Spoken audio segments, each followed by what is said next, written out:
السلام علیکم خواتین و حضرات، میں ہوں آپ کی ہوسٹ مریم خان۔ نقطۂ نظر کی پہلی ایپیسوڈ میں آپ سبھی کو خوش آمدید کہتی ہوں۔ رشیا اور یوکرین کے مابین جاری جنگ کے اثرات پوری دنیا پر پڑ رہے ہیں، جیسے کہ مہنگائی، فیول کی قیمتوں میں اضافہ اور سب سے بڑھ کر گلوبل انسٹیبلٹی۔ اس جنگ کے اختتام کے امکانات بہت ہی کم ہیں، اور یہ خطرہ ساتھ ساتھ بڑھتا ہی جا رہا ہے کہ کہیں یہ جنگ پوری دنیا کو اپنے لپیٹ میں نہ لے لے۔ اس اہم موضوع پہ بات کرنے کے لیے آج ہمارے ساتھ موجود ہیں جناب ذیشان منیر صاحب۔ سر بہت شکریہ ہمیں جوائن کرنے کے لیے۔ بہت شکریہ سر سب سے پہلے ہمارے ناظرین کو آن گراؤنڈ سچویشن کے حوالے سے آگاہ کریں اور یہ بتائیں کہ یہ جو سارا معاملہ ہے یہ اب کس طرف بڑھ رہا ہے۔ دیکھیں all important events in the world seem to be now centered around one major global event that is the war in Ukraine. اب اس سے پہلے کہ ہم کرنٹ سچویشن پر بات کریں let's get briefly into the background of the current hostilities. 2014 میں euro میدان اپرائزنگ کے بعد پرو رشین رجیم کو یوکرین میں اوور تھرو کیا گیا اور pro western government with neo Nazi elements came into power. A vast majority of Russian speaking population in Ukraine rejected this regime change اور اس کے نتیجے میں مشرقی یوکرین ڈون باس کے علاقے میں خانہ جنگی کا آغاز ہوا، جو کہ اب بھی جاری ہے obviously with change dynamics۔ اسی افراتفری کا فائدہ اٹھاتے ہوئے روس نے ایک ہائبرڈ آپریشن کے نتیجے میں کرائمین پیننسولا کو انیکس کیا، اور یہ ہائبرڈ آپریشن دنیا کی ملٹری ہسٹری کا حصہ بن چکا ہے due to its complexity, sophistication and professionalism of the Russian military. اب فاسٹ فارورڈ ٹو 2022 تو ڈون باس میں جاری خانہ جنگی کو روکنے کے لیے to curb the alleged atrocities perpetrated by neo-Nazis against pro-Russian population in Ukraine، Ukraine کی نیوٹرلٹی کو انشور کرنے کے لیے Putin decided to invade Ukraine, اور اس آپریشن کو اسپیشل ملٹری آپریشن کا نام دیا۔ یہ چیز یہاں پہ جاننا ضروری ہے کہ یہ حملہ کوئی سرپرائز نہیں تھا، کیونکہ امریکن انٹیلیجنس نے آلریڈی اس حملے کی پیشگی اطلاع دی تھی، جس نے یوکرین کو موقع دیا کہ وہ ایفیکٹولی اس حملے کا جواب دے سکے۔ Without further ado let's talk about the current situation. 24 فروری 2022 کو روس نے 3 ڈفرینٹ ایکسس سے یوکرین پر حملہ کیا۔ جو پہلا ایکسس تھا that was north eastern axis, جس میں بیلاروس سے رشین فورسز نے انٹر کیا یوکرین کو with an objective یا with a possible objective to encircle and possibly capture the Ukrainian capital Kiev۔ جو دوسرا ایکسس آف اٹیک تھا دیٹ واز سدرن، اور یہاں پر کرائمین پیننسولا سے نکل کر روسی افواج نے نارتھ کی طرف موو کیا، خرسون کی طرف، اور نارتھ ایسٹ کی طرف موو کیا میریوپل کی طرف۔ اب خرسون اس لیے ضروری ہے، اس لیے اہم ہے کہ کرائمین پیننسولا کا جتنا بھی واٹر سپلائی تھا وہ خرسون سے آتا تھا، جس کو یوکرین نے بند کیا ہوا تھا۔ بٹ وہاں پر قابض ہونے کے بعد روس نے کرائمین پیننسولا کے پانی کی جو بحالی ہے اس کو ریسٹور کر دیا۔ اب میریوپل اس لیے اہم ہے کیونکہ Mariupol serves as a land bridge between Crimea and Russia proper. Almost 90% of the Mariupol city is now under the control of Russians, اور within few weeks maybe Mariupol پر totally قابض ہو جائیں گے روسی افواج۔ اور یہ جو آبجیکٹو ہے to link Crimea with mainland Russia, I think روس اس کو حاصل کرنے میں کامیاب ہو جائے گا۔ جو تھرڈ اور آخری ایکسس آف ایڈوانس تھا وہ مشرقی یوکرین میں ڈون باس کے علاقے میں، جہاں پر ڈونیٹس میں اور لوہانسک میں پرو رشین ریبل فورسز کے ساتھ مل کر رشین فورسز نے ویسٹ کی طرف ایڈوانس کرنے کی کوشش کی ہے with possible objective to encircle and destroy the Ukrainian forces entrenched in the eastern Ukraine. اب یہاں پر یہ جاننا ضروری ہے کہ ناردرن جو پنسر تھا اٹیک کا، وہاں سے کیف کے علاقے سے رشینز نے ٹوٹلی ودرا کر لیا ہے۔ This is largely I think due to the resistance of the Ukrainian forces which was unexpected. But جہاں تک سدرن اور ایسٹرن ایکسس یا پنسر کا تعلق ہے تو آئی تھنک کہ وہاں پہ روس کو کافی حد تک کامیابی حاصل ہوئی۔ سر رشیا اور یوکرین دونوں کس اسٹریٹجی کا استعمال کرتے ہوئے اپنے اپنے مقاصد کو حاصل کرنے کی کوشش کریں، اور یہ جو یوکرین کو اب مغربی ہتھیار جو فراہم کیے جا رہے ہیں، کیا آپ کو لگتا ہے یہ جنگ کا پاسا پلٹ سکتے ہیں؟ دیکھیں، یوکرین میں جاری جنگ صرف دو ممالک کے بیچ میں جنگ نہیں، بلکہ اگر ہم یہ کہیں کہ دو بلاکس کے بیچ میں جنگ ہے تو یہ ایگزیجریشن نہیں ہوگی. It's a war between collective West, that is US and EU on one side, and Russia on the other.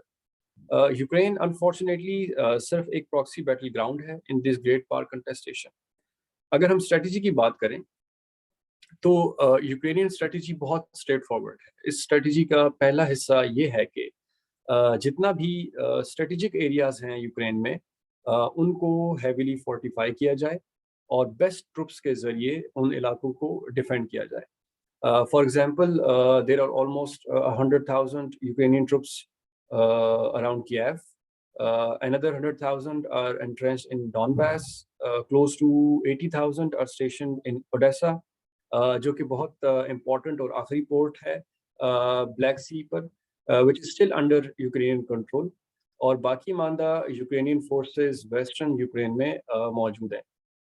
Ukraine کی اسٹریٹجی کا دوسرا حصہ بہت ٹپیکل ہے اور ہمیشہ سے چھوٹی افواج اپنے سے بڑے دشمن کے خلاف استعمال کرتے آئی ہیں, یعنی کہ گوریلا وارفیئر. جس طریقے سے یوکرین نے ہٹ اینڈ رن ٹیکٹکس کا استعمال کرتے ہوئے روس کی افواج کو نقصان پہنچایا, خاص کر کیف کے علاقے میں, آئی تھنک کہ وہ مثالی ہے. یوکرین کی اسٹریٹجی کے دوسرے حصے میں ویسٹرن پاورز کا بہت اہم کردار ہے, کیونکہ western supplied weapon systems, particularly light anti tank and anti aircraft systems have made a huge difference, at least on the tactical level. ان ویپنز میں جن کا میں ذکر کرنا چاہوں گا ان میں جیولنز ہیں جو کہ اینٹی ٹینک سسٹمز ہیں, این لاز ہیں جو کہ anti tank anti armour system ہیں, اسٹنگرز ہیں جو کہ اینٹی ایئر کرافٹ سسٹم ہے, سوئچ بلیڈ آٹونمس ڈرونز ہیں جو کہ اینٹی آرمر ہیں, اور Starstreak anti aircraft system شامل ہیں.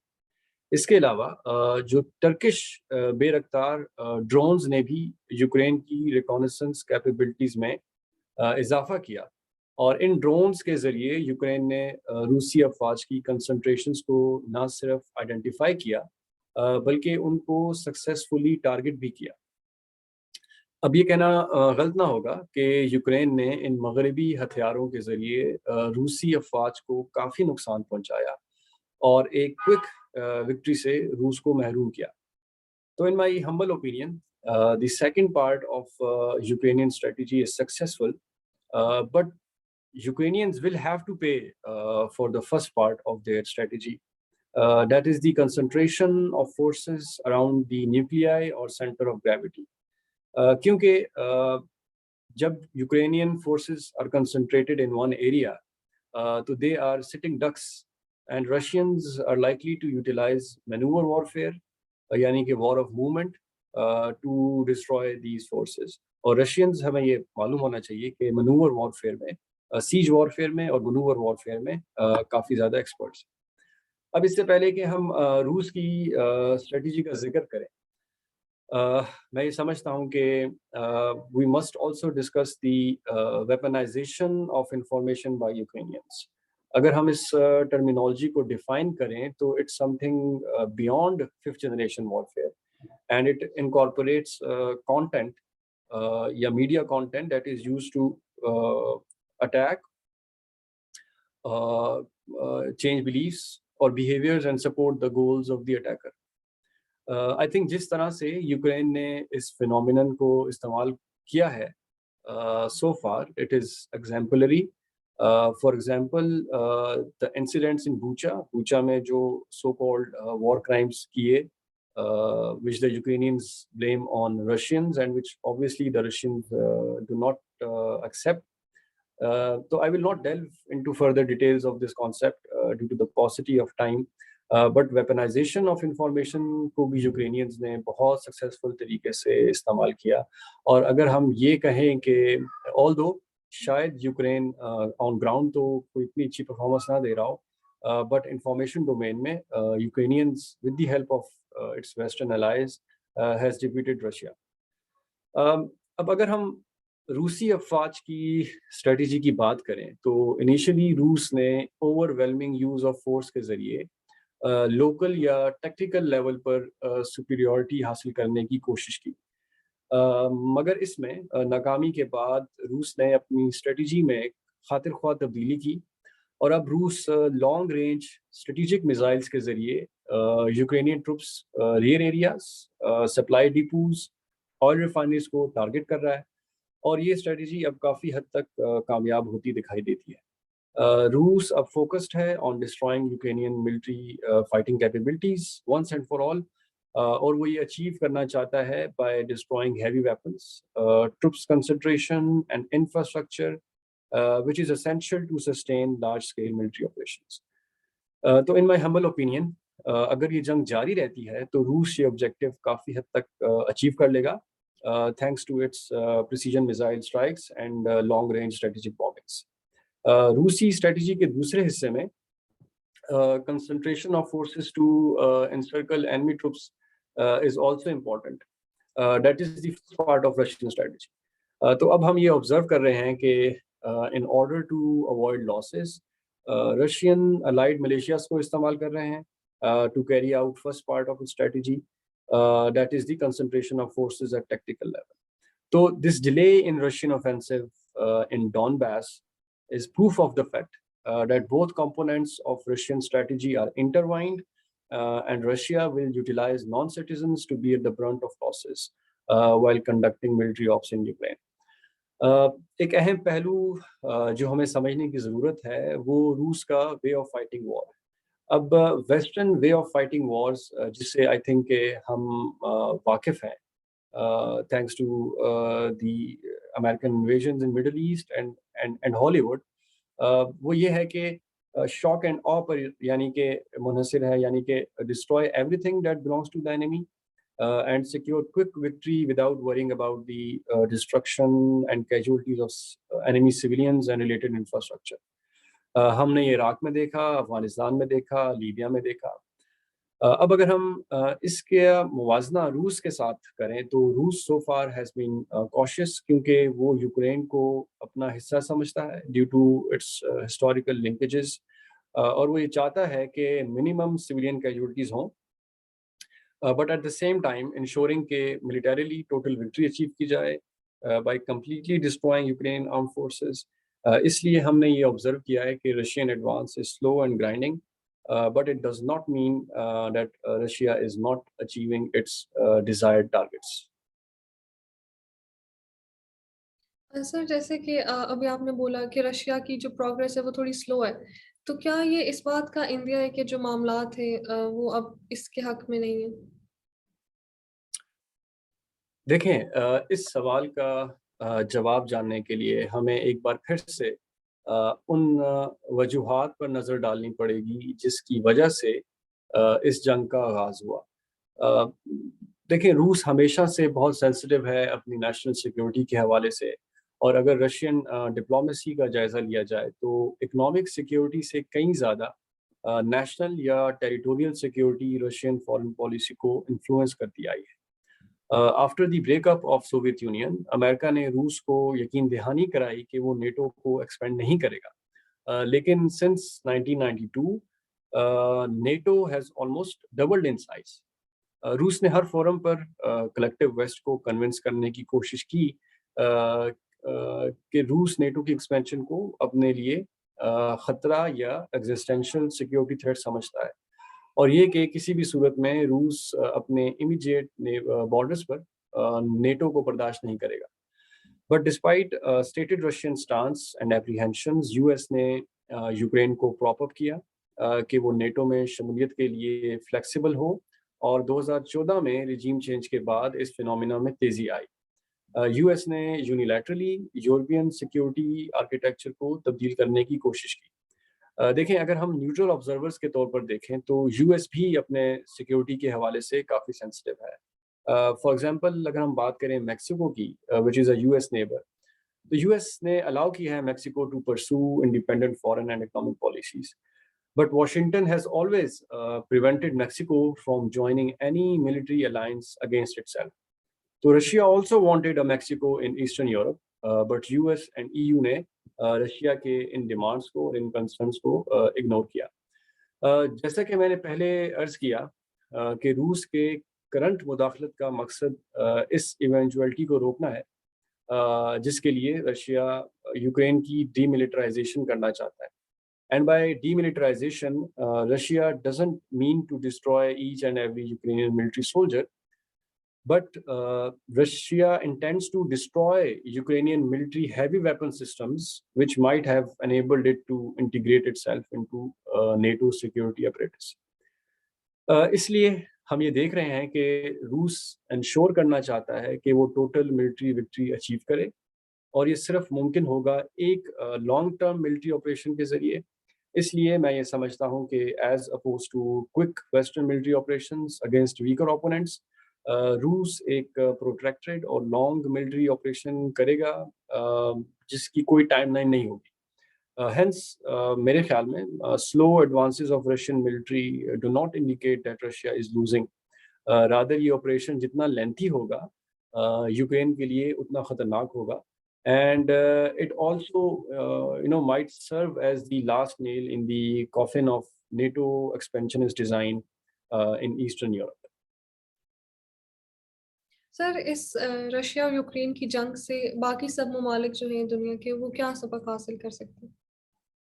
دیکھیں, اس میں دو فرنٹس پہ ہم اگر بات کرنا چاہیں تو بات کر سکتے ہیں.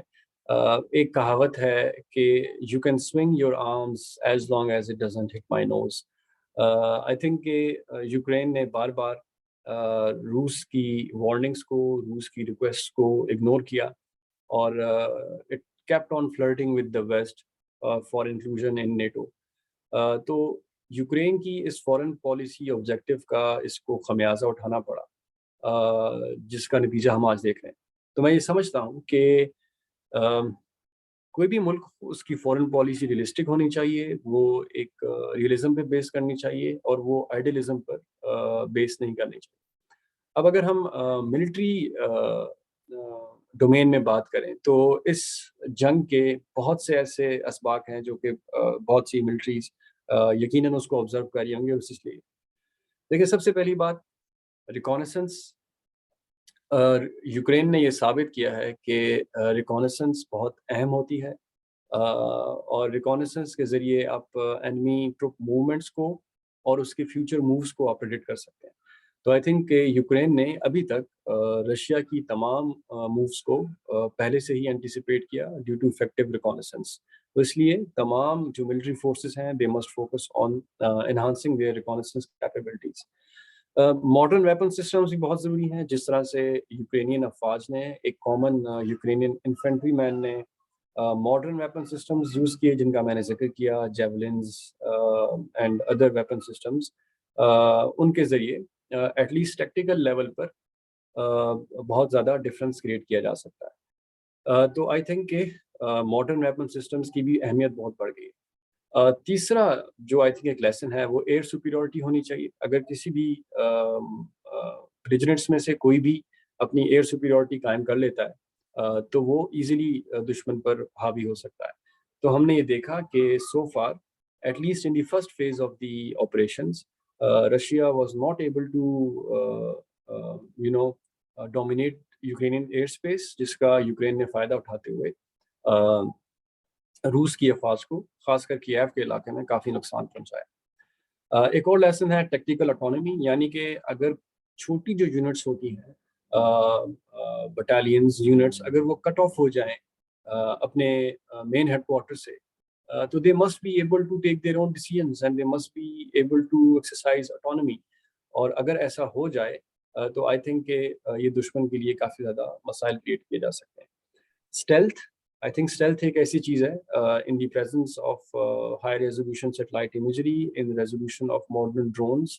آئی تھنک کہ اسٹیلتھ بہت ضروری ہے. اگر اسٹیلتھلی اگر کوئی بھی ملٹری فورسز موو کر سکیں despite these modern reconnaissance and intelligence gathering systems, تو آئی تھنک کہ یہ بھی ملٹری کو ان پہ فوکس کرنا پڑے گا. ایک اور اہم بات جو کہ آئی تھنک کہ پچھلے بھی کافی کانفلکٹس میں ہم نے دیکھی, خاص کر آرمینیا آذربائیجان کے کانفلکٹ میں, کہ ہیوی ویپن سسٹمز اب آبسلیٹ ہیں, یعنی کہ ٹینکس اب ٹینکس اربن سیٹنگ میں ٹینکس آر سٹنگ ٹارگیٹ، اور ٹینکس آئی تھنک کہ اور اس طرح کے ہیوی ویپن سسٹمز آئی تھنک کہ فیوچر وارز میں ان کا کوئی خاص فائدہ نہیں ہوگا. اور جتنی بھی ملٹریز کے پاس میسو تعداد میں ہیوی ویپنس ہیں، ٹینکس کی میں بات کر رہا ہوں، آرمرڈ وہیکلس کی بات کر رہا ہوں، تو آئی تھنک کہ they must rethink about their strategy. اور last but not the least, communications بہت ضروری ہیں. اگر کمیونیکیشن جیم ہو جائے تو اس میں جو انڈیویجول یونٹس ہیں وہ کس طرح سے آپریٹ کریں گی، وہ کس طرح سے آرڈرز لیں گی اپنی ہائی کمانڈ سے، تو یہ بہت ضروری ہے. تو آئی تھنک کہ یہ تمام چیزیں، reconnaissance, modern weapons, air superiority, tactical autonomy, stealth, heavy weapon systems کی آبسلیٹ ہونا، اور آئی تھنک کہ کمیونیکیشن، یہ وہ لیسنز ہیں جو کہ ملٹریز کو سمجھنے چاہیے اور ان پر کام کرنا چاہیے. سر بہت شکریہ، آپ نے ہمیں جوائن کیا ٹائم نکال کے. Thank you very much.